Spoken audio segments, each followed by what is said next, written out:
Thanks for tuning in. This is part 3 of the Called Twice by God series. So we've been looking at heroes of the faith who God had to call their name twice to get their attention.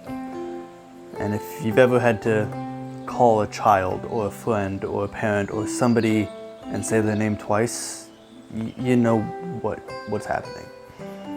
Sometimes calling it once, just they don't hear it the first time. But when you call that name the second time, they either know they're in trouble or you're trying to help them. Today, we're going to look in the book of Exodus. Another well-known hero who had a rough start, but in the end saw the promised land. After a period of about 40 years of living as a prince of Egypt, Moses, our hero today, kills an Egyptian warrior, flees to the desert,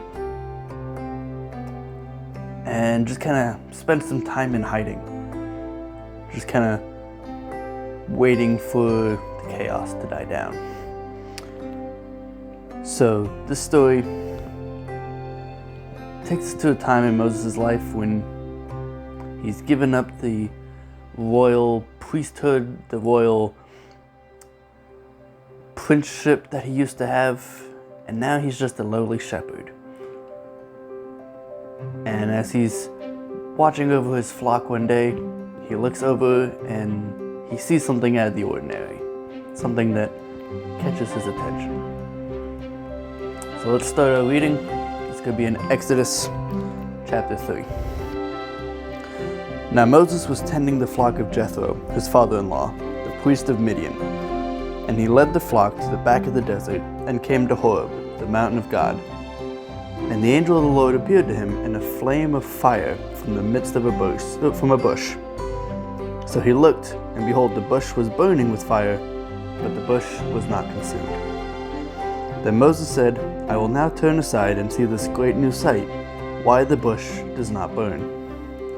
So when the Lord saw that he turned aside to look, God called to him from the midst of the bush and said, Moses, Moses. And he said, Here I am. Then he said, Do not draw near this place. Take your sandals off your feet, for the place where you stand is holy ground. So here we have Moses watching over the flock of his father-in-law. He comes across this bush that is on fire but not being consumed.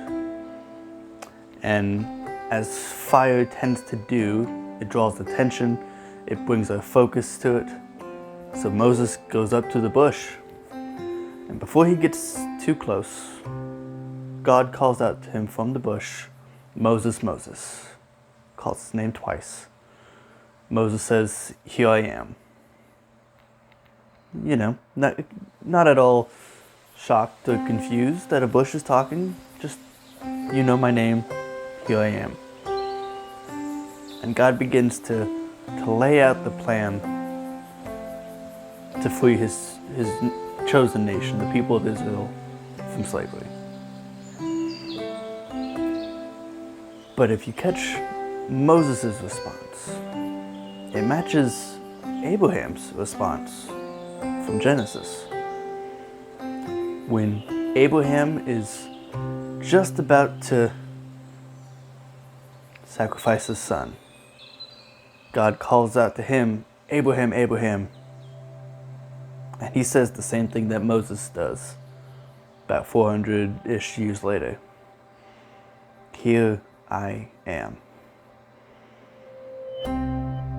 Even when we don't know what's happening, even when we don't know the plan that God has, when we hear his voice, we are called to just respond with, Here I am. I don't know what's happening, I don't know what's going on, but I recognize the voice of authority. And when the voice of authority starts speaking, it is my call to say, Here I am, I'm listening. Say what you want to say to me. Speak, Lord, for I'm listening. So as God lays out his plan to bring out the people, you are going to lead the people out. And Moses, as we all have done, goes through his list of excuses. God, I killed a man, that's why I'm in the desert. God, Pharaoh will never want to see me. I was like a son to him, but now I'm a traitor. God, I have a stumbling speech problem. I don't talk too good. I don't speak well in front of a nation. I can't do this task that you have asked me to do. And of course, God knows all those excuses. He's heard it thousands of times from Christians in modern day who just won't because they're afraid to. Who just won't do that thing he's calling them to do because they don't think that they can. Even though the one who gave them the power to do so is calling them to act. So as we continue through the series of heroes who God had to get their attention, let's not be afraid to say, "Here I am, speak, and I will do as you have commanded." Join us tomorrow, and we'll continue with the heroes of the faith who were called twice. God bless.